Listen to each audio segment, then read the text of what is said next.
Hello बच्चों, कैसे हो आप। आज हम कक्षा 5 राष्ट्रीय उपलब्धि सर्वेक्षण 2021 की कार्यपत्रक हल करेंगे।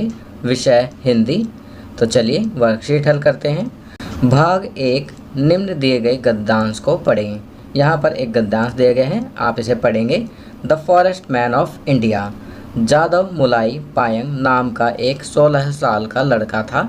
वह असम में रहता था। एक दिन उसने बंजर जमीन पर कई सांपों और जलीय जंतुओं को मृत पड़ा देखा।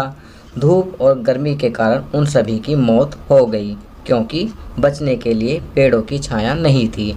उसने उस बंजर जमीन पर पेड़ लगाने का फैसला किया। अपने समर्पण और मेहनत से उसने बंजर जमीन को घने और खूबसूरत जंगल में परिवर्तित कर दिया। लोग इसे मुलाई जंगल कहते हैं। अब वहाँ कई जंगली जानवर जैसे बंगाल टाइगर, गेंडे, सांप, हाथी और कई अलग अलग प्रकार के पक्षी रहते हैं।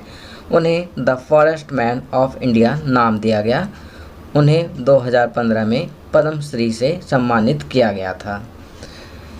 गद्यांश पढ़ने के बाद चलिए अब पूछे गए प्रश्नों के उत्तर देते हैं। प्रश्नों के उत्तर देने के लिए सही विकल्प का चुनाव करें। यहाँ 1 से लेकर 5 तक प्रश्न हैं जिनका आपको सही विकल्प का चुनाव करना है। पहला प्रश्न, जादव मुलाई पायंग का नाम डैश रखा गया था। तो यहाँ सही विकल्प है ग, फॉरेस्ट मैन ऑफ इंडिया। दूसरा, मुलाई वन के विषय में क्या अनोखा है। तो यहाँ सही विकल्प है ख, यह एक बंजर भूमि पर विकसित किया गया है। चलिए आगे बढ़ते हैं। तीसरा, मुलाई वन को इसका नाम कैसे मिला। तो यहाँ सही विकल्प है ग, इसे जादव मुलाई ने विकसित किया है, इसलिए इसे मुलाई वन का नाम मिला। चौथा, जादव मुलाई वन को विकसित करने में सक्षम था क्योंकि वह डैश था। तो यहाँ सही विकल्प है मेहनती और समर्पित। चलिए आगे बढ़ते हैं। पांचवा, जादव मुलाई पायंग क्या करना चाहते थे। तो यहाँ सही विकल्प है क, वह पर्यावरण को बचाना चाहते थे। चलिए आगे बढ़ते हैं। भाग 2, नीचे दी गई कहानी पढ़ें और प्रश्नों के उत्तर दें।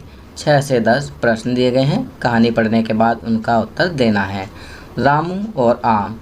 एक बार तमिलनाडु में एक अमीर आदमी रहता था। एक दिन वह 2 आम लेकर आया और अपने नौकर रामू को दे दिए। उसने आमों को टुकड़ों में काटने की बात कही क्योंकि उसका दोस्त आने वाला था। आम काटते समय रामू ने उसका स्वाद चखा ताकि यह सुनिश्चित किया जा सके कि आम खट्टे ना हों। आम बेहद मीठे और रसीले थे। यह बहुत मीठा है। अगर मैं सिर्फ एक टुकड़ा अधिक खा लूँ तो मालिक को कभी पता नहीं चलेगा। उसने सोचा। उसने एक और टुकड़ा खाया और कुछ ही मिनटों में थाली खाली हो गई। रामू बहुत डर गया कि उसका मालिक उसे नौकरी से निकाल देगा। उसे एक विचार आया। वह अपने मालिक के पास गया और बोला कि वह आम नहीं काट सकता क्योंकि चाकू की धार नहीं है। उसे पैना करने के लिए उसने अपने मालिक को चाकू दिया। रामू ने अपने मालिक के दोस्त को आते देखा। वह चुपचाप घर से बाहर चला गया और अपने मालिक के दोस्त से पूछा, तुम्हारे और मेरे मालिक के बीच सब कुछ ठीक तो है, क्योंकि मेरे मालिक चाकू पैना कर रहे हैं और गुस्से में आपका इंतज़ार कर रहे हैं। दोस्त डर गया और बहुत तेज़ी से दौड़ना शुरू कर दिया। रामू अंदर गया और रोने लगा। उसने कहा, मालिक, आपके दोस्त ने दोनों आम ले लिए और वह भाग रहा है। मालिक ने अपने दोस्त को दौड़ते हुए देखा और वह भी हाथ में चाकू लेकर उसके पीछे दौड़ने लगा। वह अपने दोस्त को पकड़ नहीं पाया और वापस घर आ गया। उन्होंने रामू को लालची आदमी से बचाने के लिए धन्यवाद दिया। वह पुरस्कार के रूप में रामू के लिए ज़्यादा आम लेकर आए। कहानी पढ़ने के बाद चलिए अब प्रश्नों के उत्तर देते हैं। निम्नलिखित प्रश्नों का उत्तर देने के लिए सही विकल्प का चुनाव करें। छठा, कहानी में आम किसने खाए थे। तो यहाँ सही विकल्प है क, रामू ने। 7वां, काटना और दौड़ना शब्द डैश हैं। तो यहाँ सही विकल्प है ग, क्रिया। चलिए आगे बढ़ते हैं। 8वां, कहानी में से निडर का विलोम शब्द ढूंढिए। तो यहाँ सही विकल्प है ख, डर। 9वां, मालिक अपने दोस्त के पीछे भाग रहा था क्योंकि।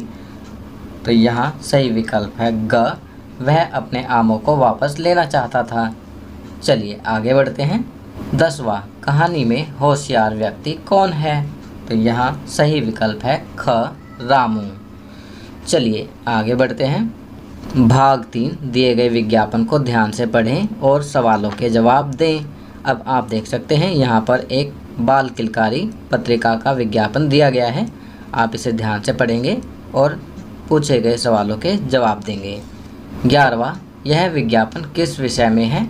तो यहाँ सही विकल्प है ग, बाल पत्रिका। 12वां, यह पत्रिका किस माह की है?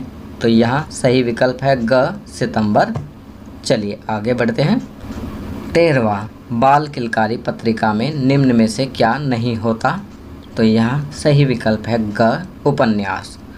14वां, पर्वतों की रानी किसे कहा गया है? तो सही विकल्प है क, मसूरी। चलिए आगे बढ़ते हैं। 15वां, कविता शब्द का पर्यायवाची लिखें। तो यहाँ सही विकल्प है ग, काव्य। कविता शब्द का पर्यायवाची काव्य होता है। तो बच्चों, ये वर्कशीट यहाँ कंप्लीट होती है। अगर ये वीडियो आपको अच्छी लगी तो इसे लाइक एंड शेयर ज़रूर करें। अन्य विषयों पर बने हमारे लेटेस्ट वीडियोस को देखने के लिए चैनल को सब्सक्राइब करना ना भूलें और देखते रहिए हमारा channel knowledge kingdom. Thank you.